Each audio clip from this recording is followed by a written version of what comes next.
কথায় বুক বেঁধে লাভ নেই। এদেশের মানুষ এখন যা আরম্ভ করেছে, কোন জালেমকে কিয়ামতের আগে চেয়ারে বসতে দেবে না।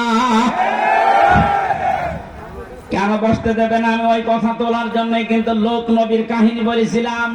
আল্লাহ যেন হাত দিয়ে দেখিয়েছেন, এই সেই ঘরগুলো, এই সেই বলেন, শুধু ঘর না, বয়ুত, বহু বছর, এই সেই ঘরগুলো খাবিয়াতান, জনশূন্য হয়ে গেছে, পরিত্যক্ত হয়ে গেছে।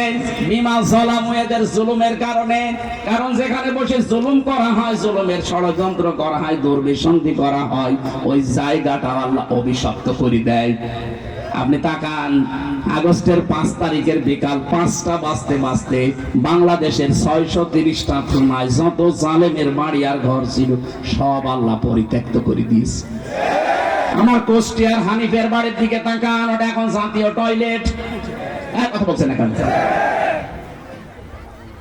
ওইটা তো 4-5 দিন আগে পেপার দেখলাম, যেটাতে এত আবেগ নিয়ে মানুষ যেত, ওখানে সোমা দিত ওই ঘরে, অথচ ঘরটা এখন টয়লেট হয়ে গেছে। এতে 3 দিন আগে গিয়েছিলাম এই যে কিশোরগঞ্জে, ওদের জাতীয় যেটা অফিস, জেলা অফিস, সব পাশ দিয়ে আসার সময় দেখলাম ঘর ভেঙে মানুষ এখন টয়লেট করছে। তাও একবারে 3-4 জন যাচ্ছে, কেউ এদিকে কেউ এদিকে কেউ এদিকে, মনে হচ্ছে জামাত মতো টয়লেট চলছে।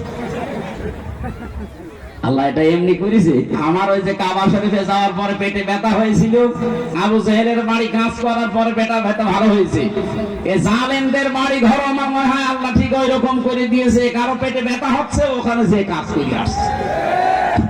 এ পর্যন্ত আল্লাহ শেষ করে দেয়নি, এর পরের শব্দটা আমাদের জন্য।